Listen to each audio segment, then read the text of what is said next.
Escándalo del Checazo suma nuevos hallazgos y aumenta presión al Ministerio Público. Recompensa de 25 millones de lempiras por Romeo Vázquez abre debate entre justicia y venganza política. La academia proyecta que el fin del TPS aumentará la pobreza en Honduras y empresarios piden plan urgente para los retornados. A 8 días de las asambleas de enfermeras auxiliares, exministros de salud cuestionan la ausencia de diálogo y piden intervención del Ejecutivo. Reglamento de observación nacional sigue sin aprobarse en el Consejo Nacional Electoral. CONADE denuncia que el CNE todavía no da respuesta a su solicitud de observación electoral. Tragedia en carretera Zambrano. Mueren padre e hijo en accidente vial. Sube a 10 la cifra de muertos por accidente de tren y autobús en México. Y Donald Trump intensifica las redadas antiinmigratorias en Chicago. Este es su noticiero TN5 Estelar con Renato Álvarez y Luz Madrid.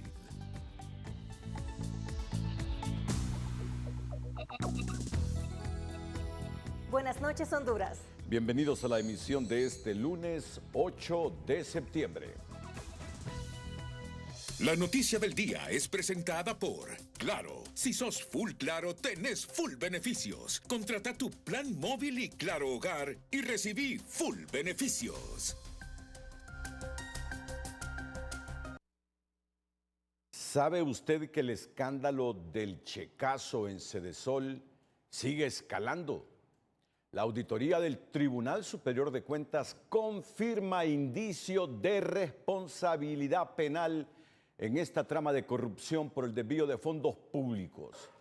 La presión política crece sobre el fiscal general Joel Zelaya para actuar con igual celeridad que en los casos contra la oposición.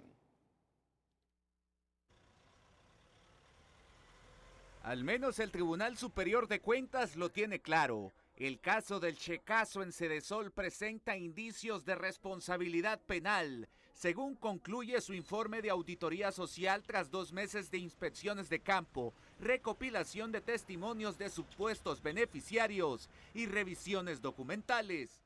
Se configura la comisión de uno o varios delitos. Eso se competirá al Ministerio Público analizar su contenido y la configuración de los mismos, en cuáles delitos o cuál delito se habría cometido. Además, le competirá a la Fiscalía General del Estado la individualización de las responsabilidades, sea contra una o contra las varias personas. Ahora el informe queda en manos del Ministerio Público, que suma una prueba clave para fortalecer sus líneas de investigación por este caso, que salpica a Isis Cuellar y José Carlos Cardona. Los detalles de la auditoría social serán publicados próximamente en el sitio web del TSC, indica Isaula. Pero el historial reciente del fiscal general siembra dudas sobre la celeridad y voluntad con que actuará el Ministerio Público tras recibir este informe del órgano contralor, en vista que hay involucrados funcionarios y exfuncionarios de la actual administración según sectores. El escándalo de corrupción en Sedesol solo seguirá el mismo camino de otros casos, como el de las elecciones del 9 de marzo y el narcovideo de Carlos Zelaya, asegura el presidente de la coalición patriótica. Pues por más informes que existan, la línea del fiscal general será llevarlo con tibieza y lentitud, advierte. Ahora creo que lo que van a hacer en realidad, por lo que han hecho siempre en estos últimos meses, van a ponerlo en un sentido de camino lento, de tal manera que pasen las elecciones y de tal manera que hasta el otro año tal vez podamos tener algún indicio de qué es lo que ha pasado y qué es lo que piensa hacer la Fiscalía. Hasta la misma investigación de la Secretaría de Transparencia confirma que se desviaron fondos para campaña política, como lo reveló el subsecretario Jaime Turcios. Pero a más de 2 meses lo único que cambió es que Cardona fue destituido de Sedesol. Incluso el diputado Bed López reclama al asesor presidencial Manuel Zelaya del por qué a esta altura Isis Cuellar sigue gestionando proyectos y coordinando el departamento de Copán como si nada hubiese pasado, cuando la resolución de la Asamblea fue suspenderla del partido y sus cargos. Y esto tiene que responderlo el coordinador del partido, porque no han acatado esa orden que la máxima autoridad del partido, como es la coordinación, tomó esa decisión. La presión es cada vez más grande sobre el fiscal Joel Zelaya, quien dice haber girado una instrucción a la Fiscalía Especial para la Transparencia y Combate a la Corrupción para que de inmediato analice el informe del TSC y lo incorpore a las investigaciones en curso, las cuales asegura ya tienen avances. José Miguel Álvarez, Telenoticias.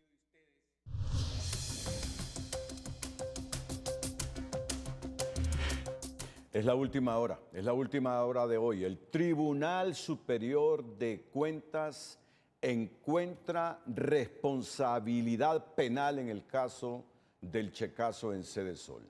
Ya la semana pasada, el subsecretario de Transparencia había adelantado que recibieron el informe del Tribunal Superior de Cuentas. El mismo fiscal general Zelaya lo dijo el viernes anterior, que también estaba en su poder el informe del Tribunal Superior de Cuentas, y hoy el oficial de información del Tribunal Superior de Cuentas admite y revela que sí hay responsabilidad penal y que le tocará al Ministerio Público configurar qué tipo de delitos son los que hay en este caso para hacer las imputaciones respectivas.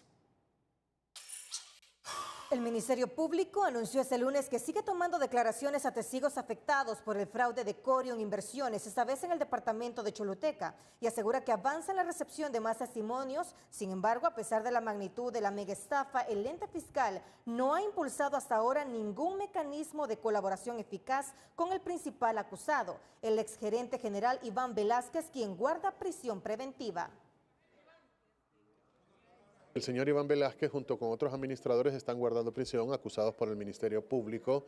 Ellos han tenido algunos intentos de querer colaborar con el Ministerio Público, sin embargo no se deciden exactamente a entregar toda la información que tiene que ver con la empresa Corium. Recordemos que hasta el momento no se conoce exactamente cuántos fueron los ciudadanos que depositaron su dinero en Corium y qué cantidades depositaron. Lo que Iván Velázquez solicitó al Ministerio Público en su momento fue que una vez retornara a su libertad él podría presentar la colaboración, lo cual al Ministerio Público no le parece, pues existiría un riesgo de peligro de fuga, entonces por ese motivo es que no aceptó esa condición de que previo a dar la información, recobrará su libertad mediante medidas cautelares distintas a la prisión preventiva que hoy está cumpliendo en el Centro Penal de Támara. Mientras tanto, los afectados que perdieron sus ahorros y proyectos de vida siguen esperando respuestas claras sobre el rumbo de sus inversiones y quienes más están implicados en esta red.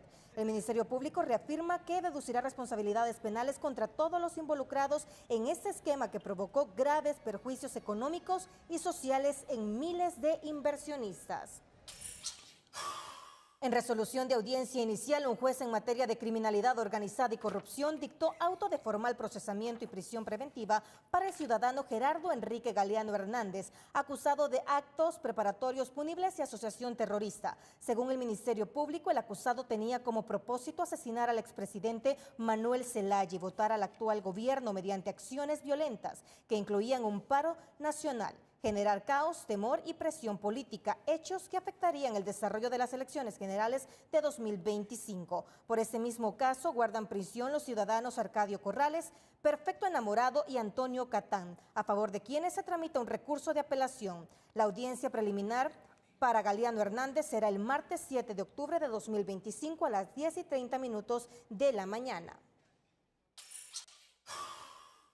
Una nueva toma en la carretera a Oriente se produjo este lunes a la altura de la aldea Joya Grande, kilómetro 18, donde se produjo un enfrentamiento entre pobladores y miembros de la Policía Nacional cuando estos procedieron a desalojarlos en horas del mediodía, con la intención de habilitar el paso vehicular. Detenido por más de 6 horas, 2 personas sufrieron lesiones y 3 más fueron detenidas.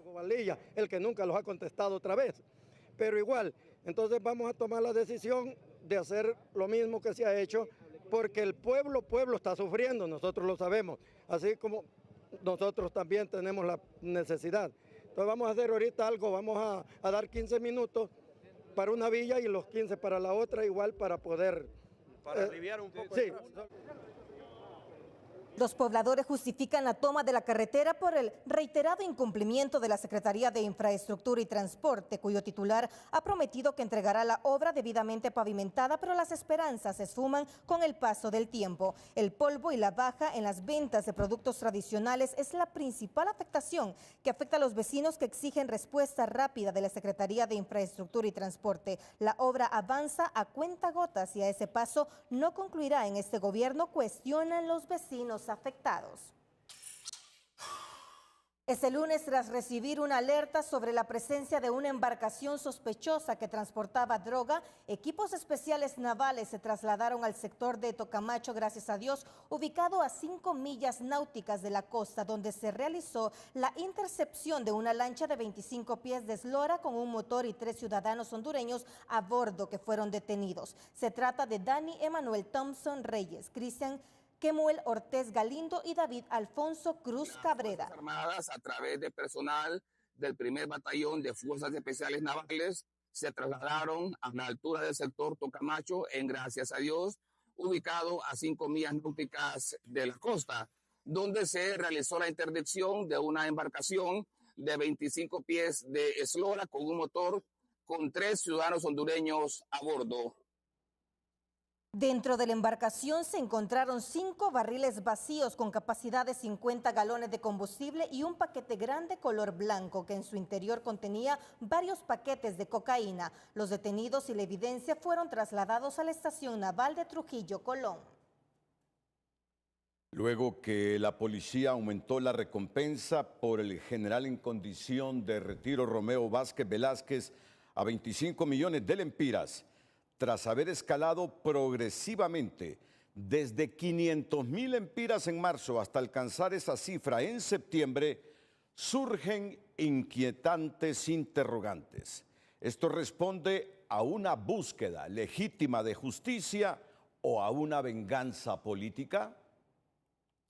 Y más aún, considerando la desconfianza pública en la Policía Nacional y en el manejo de fondos públicos. ¿A quiénes logrará convencer esta recompensa? En menos de 5 meses, la cabeza del general Romeo Vázquez pasó de 500,000 lempiras de recompensa por información que lleve a su captura a 25 millones. Que en solo 5 meses han pasado de 500,000 lempiras a más de 25 millones de lempiras, cuando hay prioridades más urgentes. Ha quedado claro que el pueblo no es una prioridad en este caso. En efecto, son muchos los que se preguntan si la captura de Romeo Vázquez, en orden de prioridades, es más importante que la carencia de medicinas en los hospitales, el elevado precio de la canasta básica familiar o la atención policial a la muerte violenta de mujeres, sin contar los que creen que en este caso la venganza personal tiene más peso que la aplicación de justicia. Venganza, justicia selectiva, que eso no es justicia. Por lo tanto, siento de que mi general Romeo Vázquez Velázquez está siendo vilipendiado por formas personales. Cuando observamos que acusan a una persona de asesinato sin haber disparado ninguna arma, cuando lo acusan de lavado de activos, cuando ha sido una persona que más bien ha salvado a Honduras de que entrara el comunismo y los narcocomunistas, terroristas, como lo dicen en Estados Unidos. Preocupa que desde Casa Presidencial por revancha, rencor y ahora hasta por impotencia muevan todo el engranaje estatal para dar con un solo hombre. Los mismos que hablan de venganza o justicia selectiva le preguntan al Ministerio Público dónde está la persecución penal o los requerimientos fiscales para sonados casos de corrupción de este gobierno.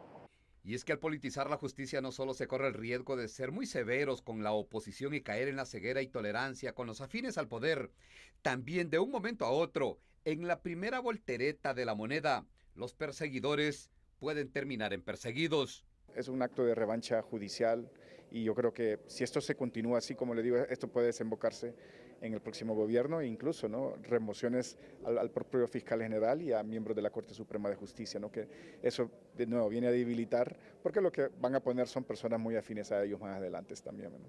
Nunca antes un fugitivo costó 25 millones de lempiras, pero también nunca antes las recompensas fueron una herramienta eficaz, una por la desconfianza de la población en la policía y otra porque los uniformados en el 95% de los casos se quedan con el dinero. Pero, ¿qué es lo que sucede? Cuando se recibe la información en la policía, le dicen, mire, esa información nosotros ya la tenemos.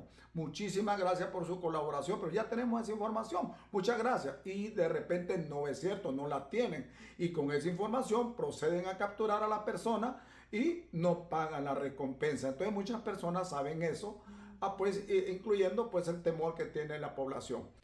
Por su naturaleza, las recompensas policiales se manejan con extrema discreción, pero en Honduras no se recuerda un solo caso donde la policía haya cerrado una persecución policial luego de pagar a un informante. Ulises Aguirre, Telenoticias. Atentos porque todos estamos expuestos. Desde el sábado a la fecha, las carreteras de Honduras están ensangrentadas con accidentes viales. Hondureños, todos estamos expuestos por muchas razones a este problema que se ha vuelto endémico en el país y donde no surgen políticas públicas para ver cómo se reducen los accidentes viales.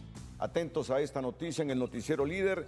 Y otro problema que escala en Honduras es el de las enfermeras. Los detalles más adelante aquí en el Noticiero Líder.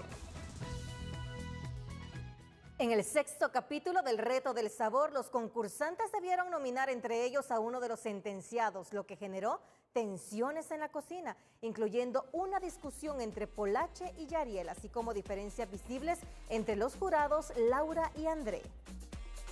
Deberán elaborar un platillo. El 6º capítulo del Reto del Sabor reunió a 6 famosos en un reto donde el plátano fue el ingrediente principal. A una gala de la semifinal, los jueces se mostraron más exigentes que nunca y determinaron que ningún participante merecía inmunidad. La inmunidad es para nadie, lo que deja abierta la posibilidad de que cualquiera pueda salir en la siguiente ronda. Por segunda ocasión, los concursantes debieron nominar entre ellos a uno de los sentenciados, lo que generó tensiones en la cocina, incluyendo una discusión entre Polache y Ariela, así como diferencias visibles entre Laura y André. Sentía que tenían las capacidades porque le vi la cara que dice. Al reto de eliminación llegaron Polache, Melissa y Cirey, quienes tuvieron que preparar una bebida a base de café. Tras la deliberación de los jueces, Polache se convirtió en el 5º eliminado de la competencia, despidiéndose con orgullo por su destacada participación. Me despido de estos retos. Este fue mi último día. Si te lo perdiste, podés ver la repetición en www.elretodelsabor.com. A saber más. El Reto del Sabor todos los domingos a las 8 p.m. por Canal 5, El Líder. Tras declarar sin lugar recursos de reposición presentados por defensores privados que se oponían a la unificación de la audiencia inicial en el proceso instruido por el diputado Nelson Márquez y otros, asimismo contra la ex procuradora Lidia Estela Cardona y Marta Doblado, ex coordinadora de gobierno, el juez ordenó continuar con la formalización de acusación por parte del Ministerio Público y la continuación de la audiencia inicial. El juez de letras designado declaró sin lugar los recursos de reposición presentada por las defensas de los imputados, quienes se oponían a la unificación de las audiencias iniciales en el proceso instruido para Lidia Estela Cardona, Marta Vicenta Doblado, quienes van en la presentación de sus medios de prueba y en la ratificación del requerimiento fiscal. Por su parte, recordemos que en el caso de Nelson Javier Márquez Ceuceda y 6 imputados más, ellos ya la Fiscalía se presentó los medios de prueba que quiere evacuar. Vamos lento realmente porque todo el tiempo se ha consumido en eso, de que las nuevas partes que ingresan a la audiencia los estamos integrando en un grupo que iba más adelantado que otros. Entonces la última parte realmente estuvieron presentando recursos de reposición que el juez resolvió ahorita, mantiene la decisión de que estemos todos juntos al fin de la audiencia y una unidad de actuaciones y del proceso y de una resolución final. Este caso, según el requerimiento fiscal presentado por el Ministerio Público, guarda relación con un supuesto laudo arbitral ilegal por el cual el Estado estaría obligado a pagar más de 3.000 millones de lempiras. Hoy en Frente a Frente hemos presentado un informe que nos debe llamar la atención a todos los hondureños y a la institucionalidad. A ver esto de otra manera, con un poco más de seriedad para la elaboración de políticas públicas. Un estudio, prevalencia de tabaquismo, vapeo, consumo de bebidas alcohólicas y drogas en estudiantes del tercer ciclo, séptimo, octavo noveno y educación media, 10º, 11º y el 12º del sector educativo formal público. Un estudio elaborado por la Secretaría de Educación, por la Secretaría de Salud, por Fundación The Wall, por World Vision y por Unitec.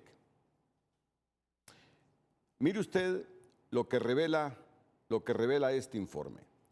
Mire usted lo que revela este informe, que lo presento a continuación.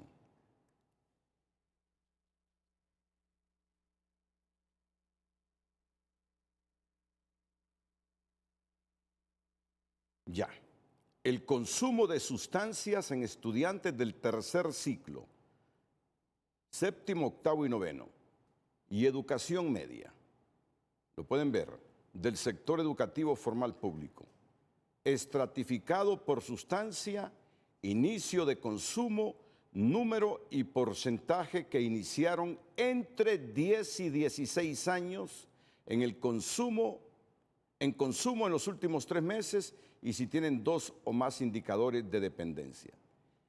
Mire usted el nivel de dependencia que están alcanzando los jóvenes en la educación primaria y media, con el alcohol, el vapeo, el tabaco fumado, la marihuana, los inhalantes, la cocaína, sedantes, anfetaminas, alucinógenos y los opioides. De esos más de 6,000 estudiantes que han sido encuestados, miren en qué porcentaje está el alcohol, 26.3%, el vapeo en el 22.5%. Tú me explicaste en la mañana qué es el vapeo, Lucecita. Sí, un cigarrillo electrónico. Un cigarrillo electrónico. Que consta de una batería que calienta el líquido y eso es lo que inhalan. El tabaco fumado 18.0%, la marihuana 8.6%, inhalantes 5.9%, cocaína 4.6%, sedantes 3.7%, anfetaminas 3.6%, alucinógenos 3.3% y opioides 3%. Iniciaron consumo entre los 10 y 16 años, un 92% con el alcohol, 93% con el vapeo, entre los 6,000 que fueron consultados, un 93% con el tabaco, 88% con la marihuana, 77% con los inhalantes, cocaína con el 83%, sedantes con el 82%, anfetaminas 81%, alucinógenos 75% y opioides 78%. Mira, entre 6,200 estudiantes aproximadamente en 16 departamentos y en más de 30 centros educativos. Públicos. Consumen en últimos 3 meses, miren qué porcentaje, 72% en alcohol. Ahí están viendo ustedes en la columna morada los porcentajes de quienes no solo iniciaron consumo, sino que en los 3 últimos meses han estado consumiendo alcohol, vapeo, tabaco, marihuana, inhalantes, cocaína, sedantes, anfetaminas, alucinógenos y opioides. Y miren la dependencia, el porcentaje de dependencia de los jóvenes que están consumiendo. 51% con el alcohol, 43% con el vapeo, 23% con el tabaco, 93% con la marihuana. Ese es el indicador de dependencia en esta investigación con más de 6,000 estudiantes. La marihuana que afecta tanto el sistema neurológico. Imaginen en edad temprana. ¿Qué riesgo? 69% con los inhalantes, 100% con la cocaína, 100% con los sedantes, 73% anfetaminas, 77% alucinógenos y 86% opioides.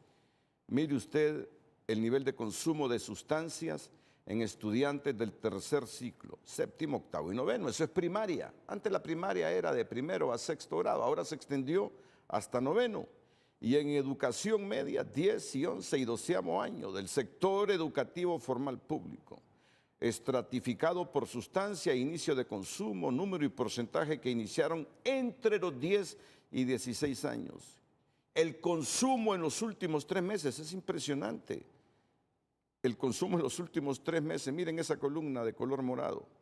Y si tienen 2 o más indicadores de dependencia, es impresionante e impactante la dependencia de los jóvenes hondureños con estas drogas. Así es, ahí está el gran negocio, consumidores hoy dependientes en el futuro, porque en un alto porcentaje siguen consumiendo estas sustancias. La fuerza de un país está en su juventud y con esto vemos este gran flagelo que se nos viene. Esta investigación realizada, entre otras instituciones, por Bichon, por Unitec, dependencia del Estado, eso es muy bueno también. Por eso, nos parece muy importante la noticia que vamos a socializar en este momento, hay que decirlo.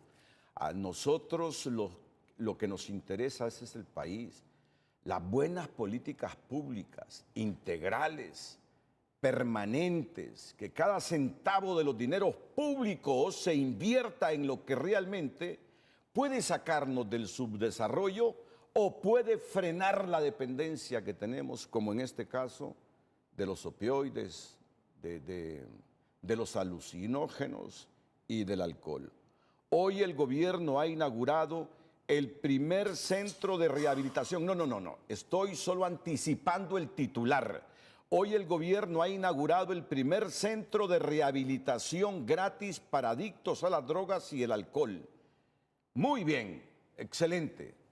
Esto es lo que idealizamos los hondureños, que se invierte el dinero que pagamos en impuestos o los empréstitos que contratamos pero que después no lo vamos a pagar con nuestros propios impuestos. Claro, pero vamos un poquito más allá. El reto para este y los próximos gobiernos es la prevención,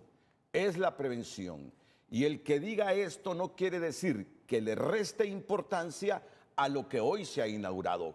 Claro que le damos la importancia a lo que hoy se ha inaugurado. Por favor, Luz. El gobierno hondureño inauguró este lunes el primer Centro Nacional de Tratamiento de Adicciones de Honduras, CENATRA, en la aldea del Encino, Orica, en Francisco Morazán, en el cual se brindará rehabilitación gratuita a jóvenes y adultos adictos a las drogas y el alcohol.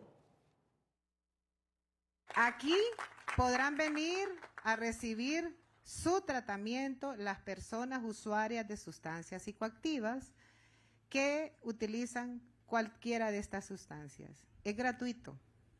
Es del Estado de Honduras. Este proyecto consta de clínicas de tratamiento y fue construido con equidad de género y respeto a los derechos humanos.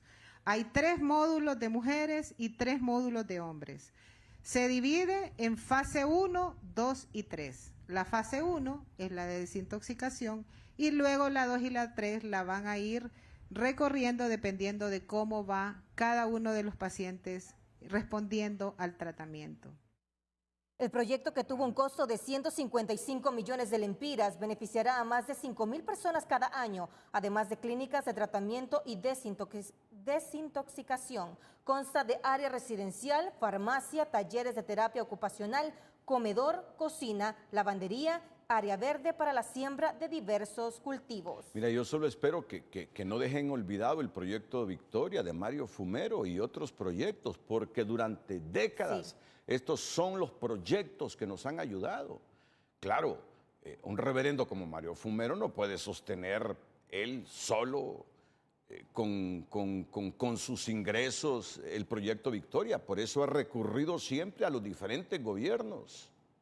Pero hay que agradecerle a Mario Fumero, el reverendo Mario Fumero, lo que históricamente ha hecho con los niños que dependen del alcohol y de las drogas. Por lo tanto, el gobierno, no obstante, que han invertido en esta obra que me parece monumental, que hay que valorarla, entendiendo que el trabajo y en las políticas públicas debemos primar la prevención, no debe dejar olvidados con financiamiento inclusive a proyectos como el de Mario Fumero. Y hay algunos otros que históricamente son los que han suplido la falta de políticas gubernamentales en este sentido. Así es, eso debe ponerse bajo la lupa. Por ejemplo, Estados Unidos gasta millones de dólares en rehabilitación para las personas adictas a estas sustancias y también para la desintoxicación.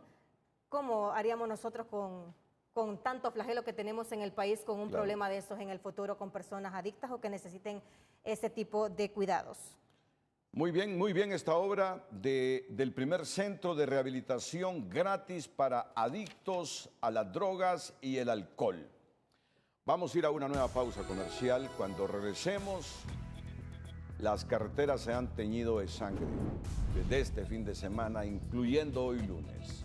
Otro problema serio que no lo tratamos con seriedad en Honduras. No hay políticas públicas de prevención a los accidentes viales que son recurrentes y mortales en nuestras carreteras. Y además les hablaremos de este conflicto que no termina y que daña la imagen del gobierno. El problema de las enfermeras que reivindican un acuerdo que no se ha cumplido de ajuste salarial. Que conste, no es un problema nuevo.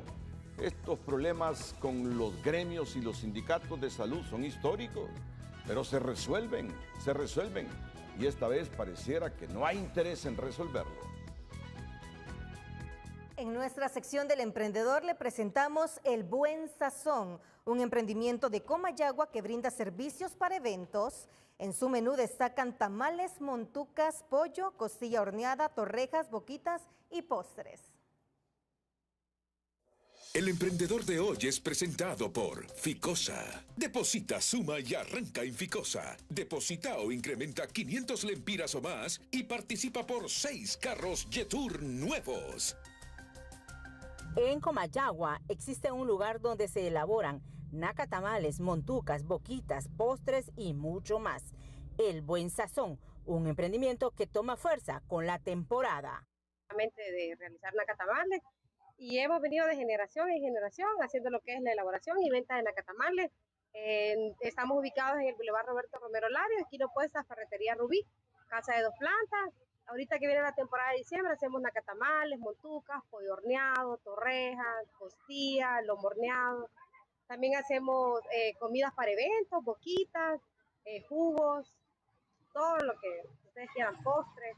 Mi mamá y mi papá, ellos son microempresarios, somos emprendedores. Bueno, prácticamente toda nuestra familia es emprendedora. Nos han criado y graduado a puros tamales, a puras montucas. Y aquí seguimos nosotros el legado de mi abuela. Y recuerde, El Buen Sazón le atiende de miércoles a domingo, de 2 de la tarde a 10 de la noche. Haga su reservación ya.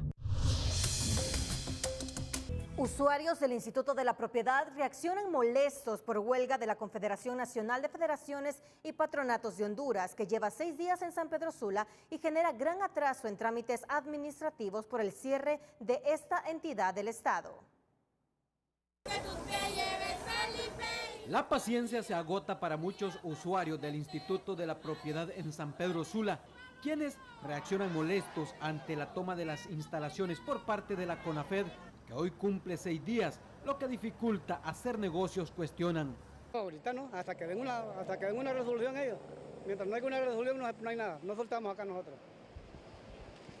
Oiga, hermano, es lamentable y tiene que resolverse esto cuanto antes, porque todos los días hemos estado viniendo acá preocupados. No podemos hacer ninguna transacción si no tenemos ya acceso aquí. Los importadores de vehículos es otro sector afectado, pues este cierre del Instituto de la Propiedad obstaculiza la venta de carros por los trámites de traspaso en una entidad que fracasó desde que no cumplió con la entrega de placas, lamentan. Entonces creo que en este momento pues no hay ni señas que vaya a haber placas, donde prácticamente no hubo una comunicación, lo que es el ministro de Seguridad con lo que es el resto del Consejo de Ministros. La crisis que atraviesa el Instituto de la Propiedad en San Pedro Sula también afecta a los usuarios en Comayagua, donde está tomada además el Instituto Nacional Agrario por tiempo indefinido. Todavía el Instituto de la Propiedad sigue vegetando, sigue en su incapacidad, en su mediocridad, ni siquiera atienden a lo que es la agenda verdadera de la legalización de la tierra. Bueno, imagínense ustedes, ni siquiera las placas, ¿verdad?, vehiculares. La Asociación Nacional de Enfermeras y Enfermeros Auxiliares de Honduras respaldan las acciones de protesta de la CONAFED e instan al gobierno a buscar una solución pronta para evitar atrasos en la atención ciudadana. Orly Martínez, Telenoticias.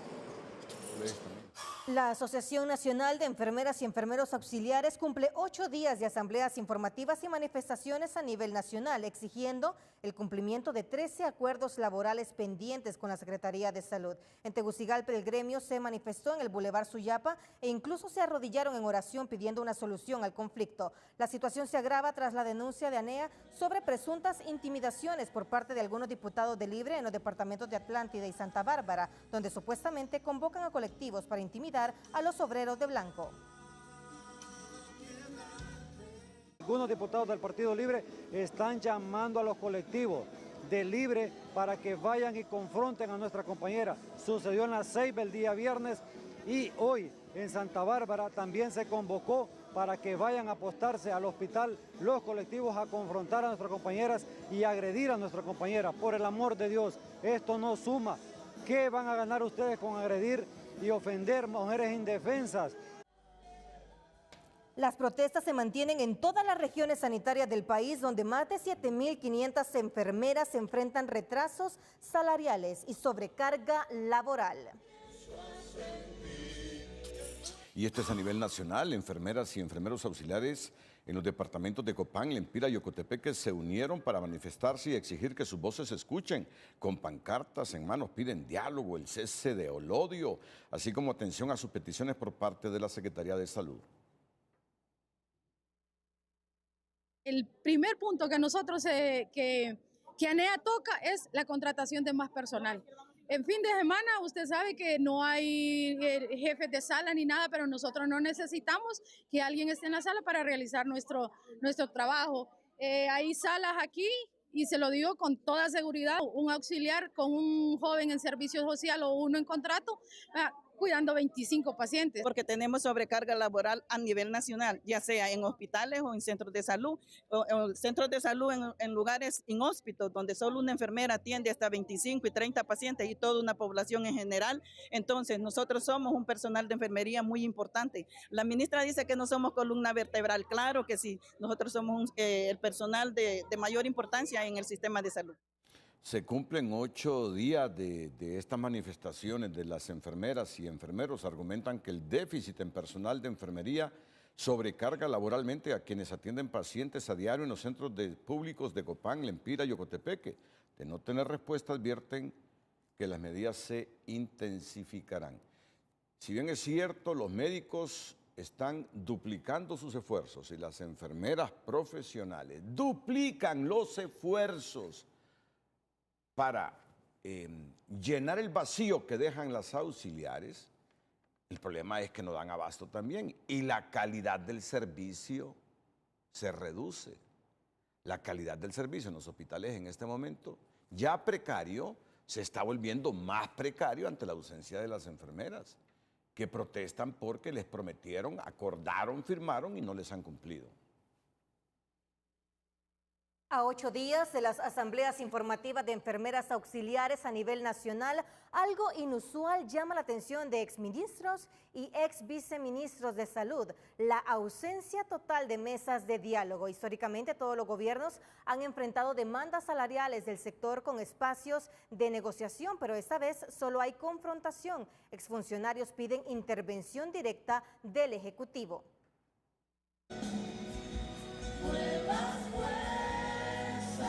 8 días llevan las enfermeras auxiliares en asambleas informativas a nivel nacional, y lo que más sorprende no son las protestas en las calles, sino la falta de voluntad del gobierno para instalar una mesa de diálogo. Por ahora, solo persiste la confrontación. Para quienes han administrado la Secretaría de Salud en diferentes gobiernos, este escenario es inédito y peligroso. Sin duda alguna, cuando desde el Estado, cuando desde el gobierno no se tiene esa capacidad de negociar y lo que hay es intolerancia, lo que hay es falta de voluntad política, llegamos a estos extremos Me parece a mí altamente grave que el sector salud esté 8 días paralizado, miles de niños sin vacunar, miles de personas sin recibir atención médica. Para Roberto Cosenza, ex viceministro, el problema tiene nombre y apellido. Activistas políticos dirigiendo las instituciones de salud, y la solución pasa por crear una comisión despolitizada que prime el diálogo. Cuando se tienen activistas políticos dirigiendo estas instituciones, aquí se le hace un llamado a la presidenta de la República, ya que si las cabezas de la Secretaría de Salud no han podido resolver esta problemática, que se nombre una comisión para que puedan dialogar. Mientras el conflicto escala, la crisis se contagia a otros sectores. El colegio médico respalda a las enfermeras, pero también tiene sus propios problemas. En Copán, Lempira e Intibucá ya convocan a asambleas informativas porque les adeudan 3 meses de salario. El caos en salud no tiene límites y el diálogo sigue en punto muerto. Ahora ya se rompió la posibilidad y la esperanza de los colegas de que lleguemos a un acuerdo a través del diálogo y por lo tanto se convoca desde el Colegio Médico a ese sector del país asambleas informativas. La Secretaría de la Presidencia no responde llamadas. En CESAL el silencio se apodera y mientras tanto las preguntas se multiplican. ¿Qué hay detrás de esta negativa al diálogo? 8 días en asambleas informativas y el panorama sigue igual para las enfermeras auxiliares. Incumplimiento de las actas firmadas y sin un diálogo abierto. Las autoridades gubernamentales mantienen su silencio ante las demandas del sector salud, mientras amenazan con intensificar las acciones de protesta. Carolina Martínez, Telenoticias. Otra noticia que nos debe merecer el interés a todos. Sedesol informa que remitieron planillas de pago para becarios en Taiwán. Esa gente está sufriendo, esos jóvenes hondureños están sufriendo. La Secretaría de Desarrollo Social, Mirta Gutiérrez, descarta que los estudiantes hondureños en Taiwán vayan a ser expulsados de sus programas académicos. El pago de agosto presentó un atraso debido al envío tardío de facturas por parte de las universidades. No obstante, ya se remitió la planilla de agosto a FundaUNA, por lo que están cumpliendo en tiempo y forma con total responsabilidad, informó mediante sus redes sociales. Esta reacción surge tras una carta enviada por los becarios a la presidenta Castro denunciando la falta de pago y las amenazas de ser expulsados debido al incumplimiento en los pagos porque las transferencias no se realizan en tiempo y forma. Desde junio del 2025 únicamente permanecen activos 26 estudiantes becarios en Taiwán, informó Sedesol al recordar que el gobierno de Xiomara Castro asumió el pago de becas internacionales para 92 estudiantes hondureños en Taiwán, de los cuales 62 ya concluyeron sus estudios.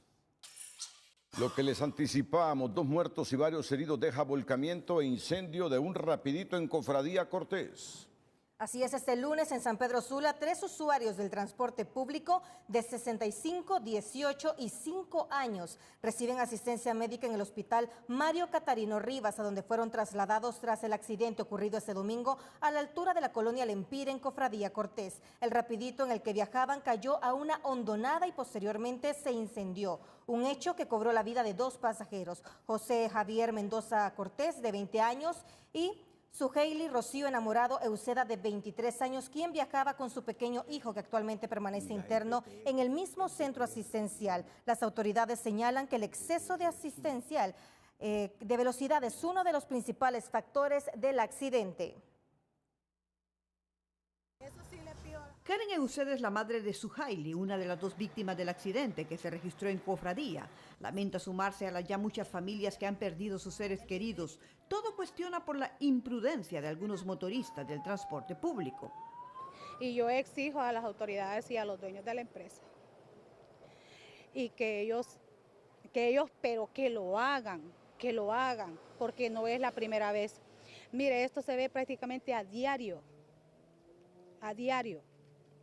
Y que van peleando entre ellos, que tengo que marcar, que aquí, que allá, entonces eso no es así. Le voy a ser sincera, la mayoría de las cosas pasan hoy por el alcohol, las drogas, más que todo suben personas, por ejemplo, ponen un ayudante, un cipote que no tiene ni la edad, manejan los carros, o viene el chofer y no quiere manejar, se lo da al ayudante. Ella, como otros parientes y muchos usuarios del transporte, exigen más rigor en el control de quienes conducen una unidad, sobre todo cuando se trata del transporte público, donde el impacto de los accidentes es mayor. Los reportes indican que en este año la cifra de accidentes de tránsito, entre los que se contemplan colisiones, atropellos, choques y despistes, hasta el 7 de septiembre sumaban 12.749, con 1.272 fallecidos y más de 2.000 lesionados por diferentes causas. En ciertos casos ya las investigaciones arrojan confirmados en los informes cuál sería el motivo. En muchas ocasiones tiene que ver con exceso de velocidad. Recordemos también que en el Código Penal sí ya está penado lo que tiene que ver con conducción temeraria. ¿Qué significa conducción temeraria? Por ejemplo, cuando yo rebaso una línea continua, lo cual eso sí es prohibido y eso sí se puede en este caso penalizar.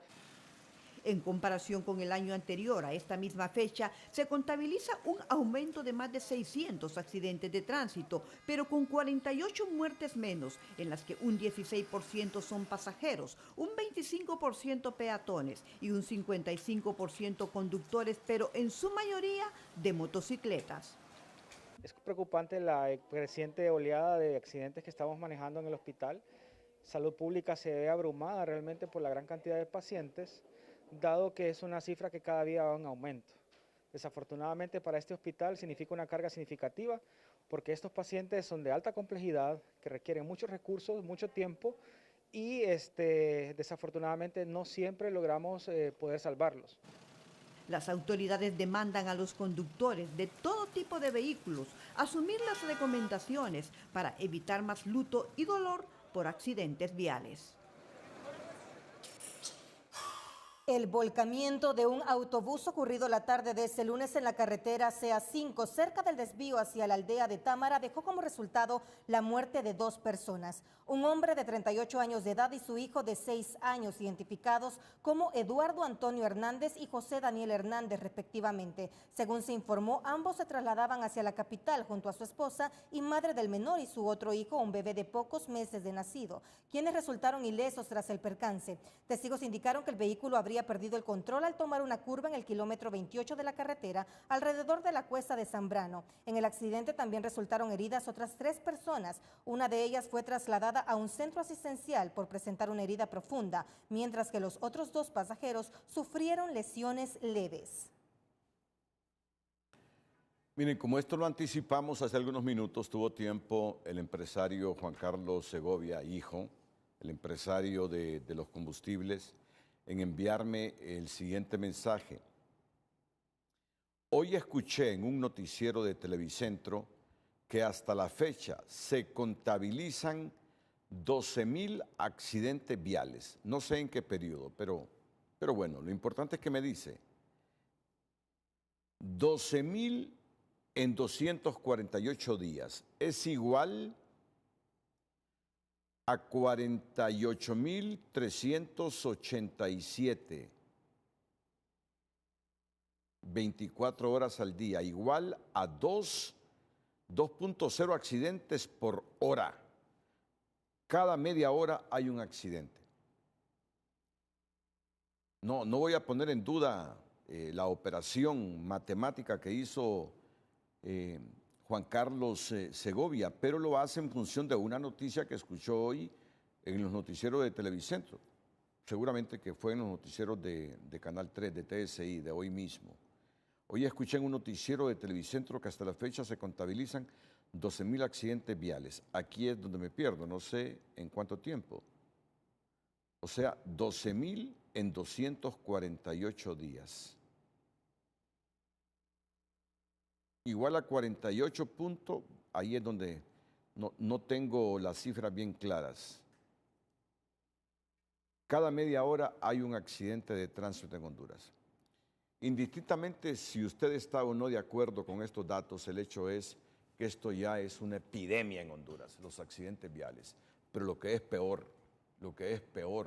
por más que se advierte, se dice, se critica, se cuestiona, solo son reuniones a medias en el Congreso Nacional. Y aquí tiene responsabilidad el aparato público. Y aquí tiene responsabilidad la Dirección de Vialidad y Transporte. Y aquí tienen responsabilidad los políticos. En otros países, Esto es prioridad. Esto genera políticas públicas donde sancionan a la gente que conduce a alta velocidad, a los empresarios o los dueños de vehículos que no revisan sus vehículos. Esto genera políticas públicas. Y en Honduras tenemos años, no solo en este gobierno, desde hace varios gobiernos, que vemos este fenómeno, esta pandemia, esto epidémico. Y el país y nuestras autoridades no reaccionan. Es la segunda causa de muerte violenta en Honduras, después de los homicidios. Mira cuánta gente traigo yo a frente a distintos generales que dirigen vialidad y transporte. Sí, que estamos en el Congreso, que estamos elaborando un proyecto de ley en el Congreso, que estamos haciendo lo otro, y aquí no se concreta absolutamente nada. No se concreta absolutamente nada. Ante un problema que en cualquier país europeo es prioridad, en Norteamérica es prioridad, pero aquí nosotros con nuestra pachorra e indiferencia lo dejamos como un problema secundario. Es la segunda causa. La segunda causa de muerte después de los homicidios, de muerte violenta. Y lo peor es que los comentarios ni les duelen, ni les hacen cosquilla. Yo creo que se ríen y dicen, tan locos esos. Oye, los fines de semana se tiñen de sangre las carreteras de Honduras. Y no tiene que ser fin de semana, cada rato son estos accidentes. Y el Estado no reacciona. Y no solo no reacciona con Xiomara, sino que no ha reaccionado con gobiernos anteriores también. Como si ellos no estuvieran expuestos también a un accidente vial. Todos estamos expuestos, y es algo estructural, hablando en el contexto social, porque el mal estado de las carreteras también es un factor que puede llegar a provocar accidentes, como el que sucedió en Cofradía Cortés, donde uno de los entrevistados dijo, cuando cayeron a la hondonada, el mal estado de las carreteras, la imprudencia, el volante, el exceso de velocidad, hay muchos factores. Porque no tenés cámaras, no tenés agentes de vialidad en las carreteras de Honduras. Sí, el alcalde Aldana denunció que aquí que en todo el país solo hay como 3.000 agentes de vialidad y que la mayor parte son administrativos, no están en las calles. ¿Qué puede pasar? La gente, viendo que no hay nadie quien disuade, anda como loca en las calles, ¿ves? Fuera de los otros factores que tú dices. Bueno, continuemos porque si no, nos llegan las 10:30 y nos quedamos con la agenda casi completa. Claro que sí. Vamos a informar en este momento en nuestra sección de economía, en nuestra sección financiera, que la economía es una ciencia social que estudia cómo las personas y las sociedades administran sus recursos, que siempre son limitados para satisfacer necesidades que tienden a ser infinitas. En ese contexto surgen 3 conceptos esenciales que permiten entender su funcionalidad. Educación Financiera es presentada por Banpaís, que ha innovado para acercarte a tu casa soñada. Juntos hacia adelante.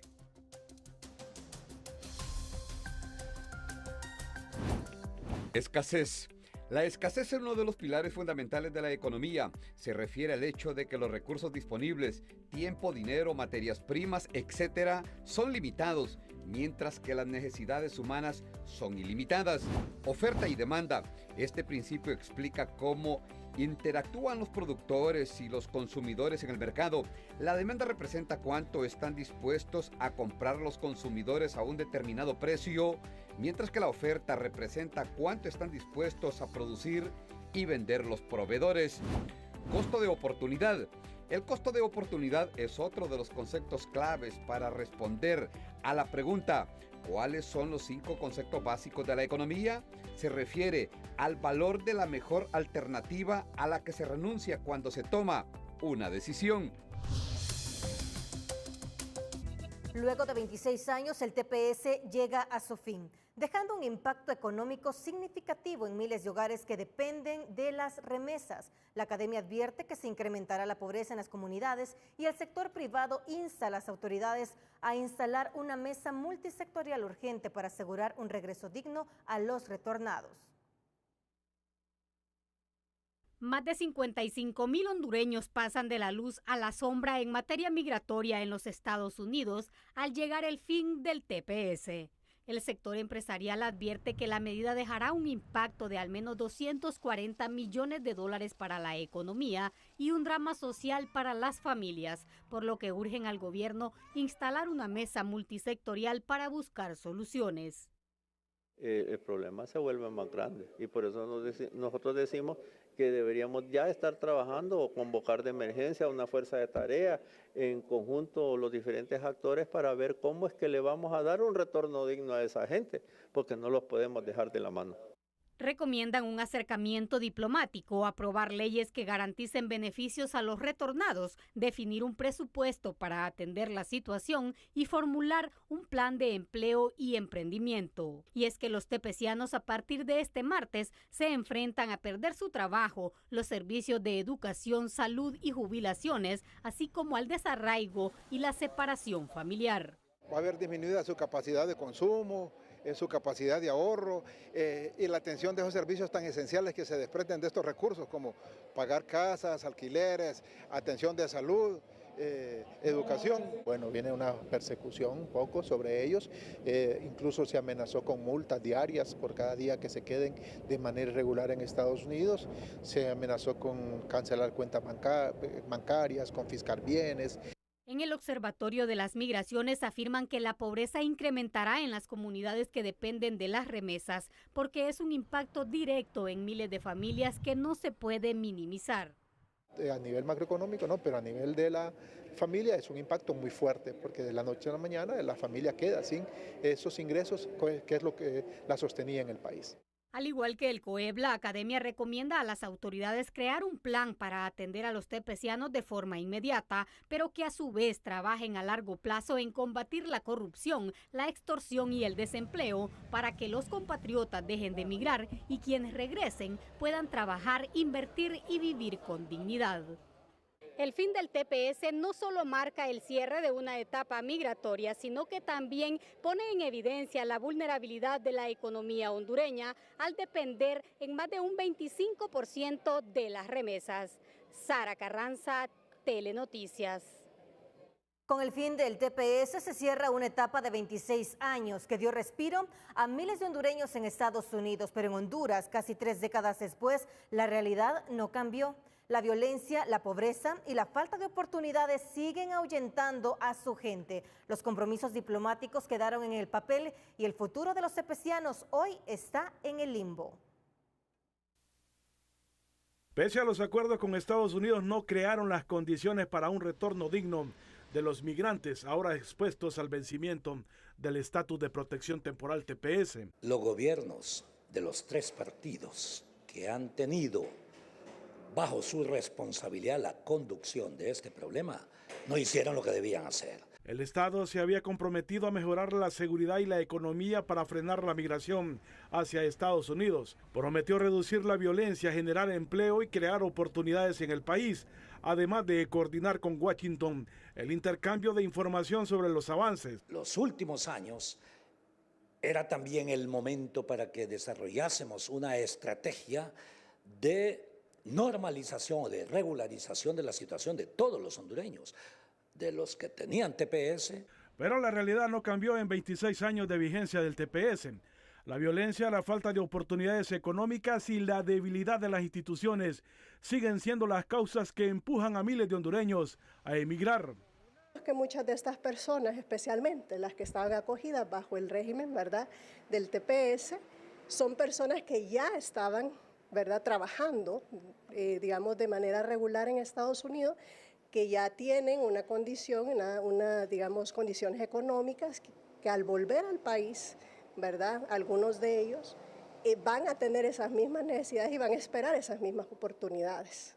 Honduras recibió la designación del TPS en 1999 tras el huracán Mitch y posteriormente se renovó en diversas ocasiones durante épocas de inestabilidad política, violencia y desastres naturales. En el gobierno reconocen el golpe que significa el fin de este programa. Sin embargo, aseguran haber implementado una serie de programas para mitigar el retorno de los hondureños amparados en el estatus de protección temporal. Pero todavía hay otra oportunidad el 18 de noviembre para que otro tribunal pueda revertir esa decisión. Hacia ahí está la apuesta. Por eso la Alianza Nacional Tepeciana tiene una defensa sólida para que nuestros hermanos y hermanas en esa audiencia pudieran tener otra oportunidad en esta batalla.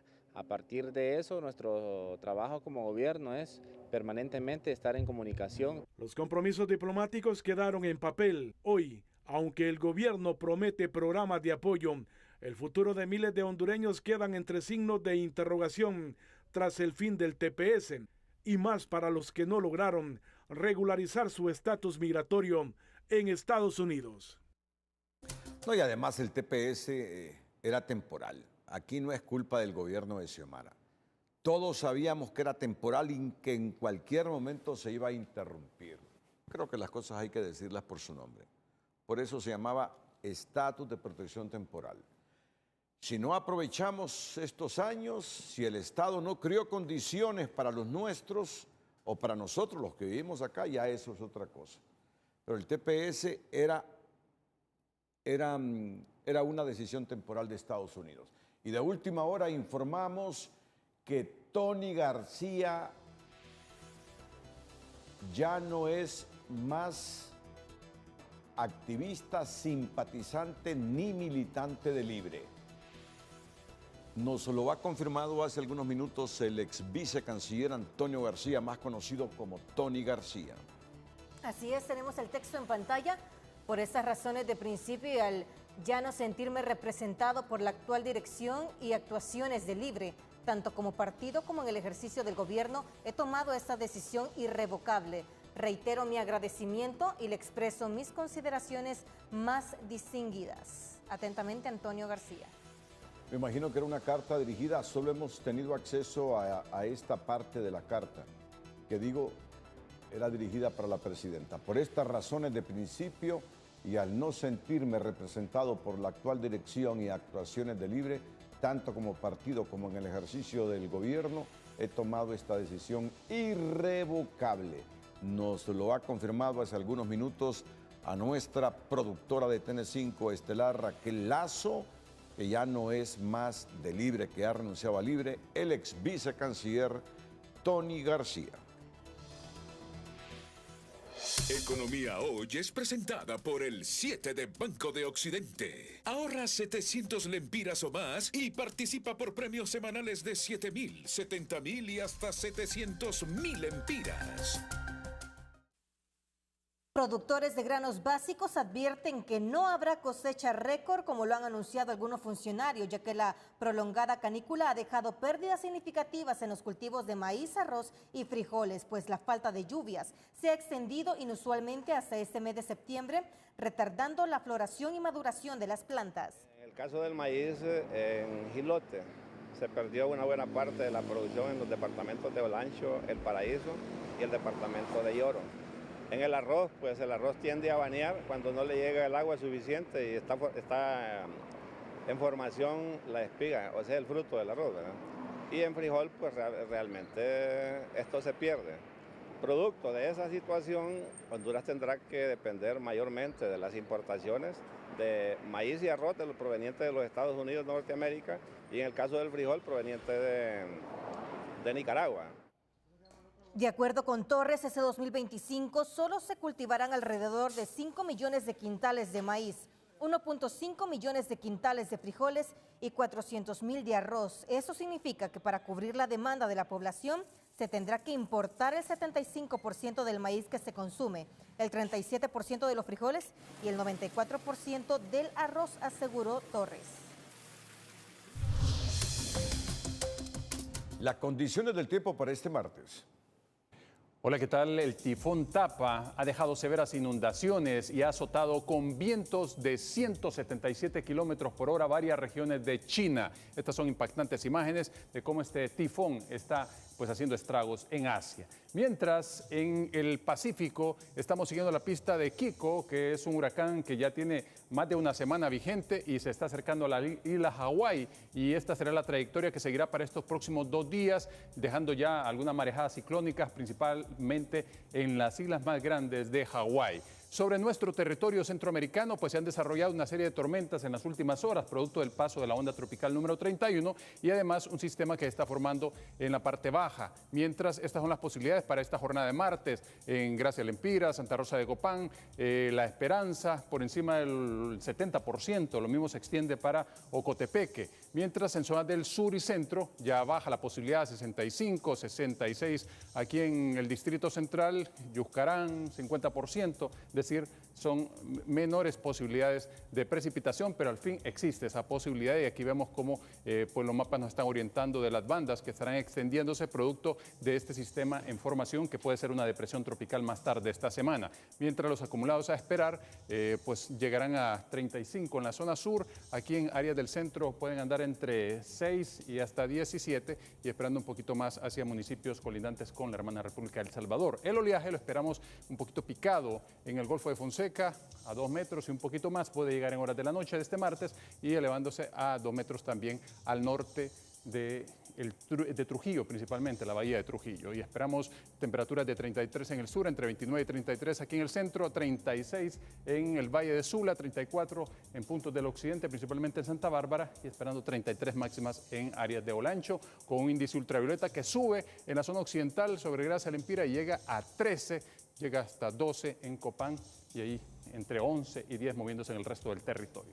A cuidarse y a tomar en cuenta este pronóstico, siempre le queremos como televidente y no como noticia. Que la pasen bien.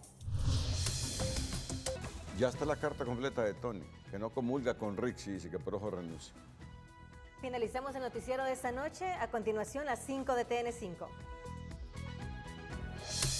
Las 5 de TN5 son presentadas por Hospital Clínica y Óptica Santa Lucía. Orgullosos de nuestros colores 100% catrachos, hasta 50% en aros oftálmicos.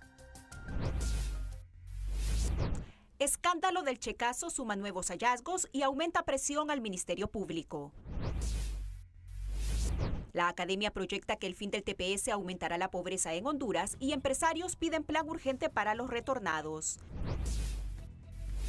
A 8 días de las asambleas de enfermeras auxiliares, exministros de Salud cuestionan la ausencia de diálogo y piden intervención del Ejecutivo. Reglamento de observación nacional sigue sin aprobarse en el Consejo Nacional Electoral. Sube a 10 la cifra de muertos por accidente de tren y autobús en México y Donald Trump intensifica las redadas antimigratorias en Chicago.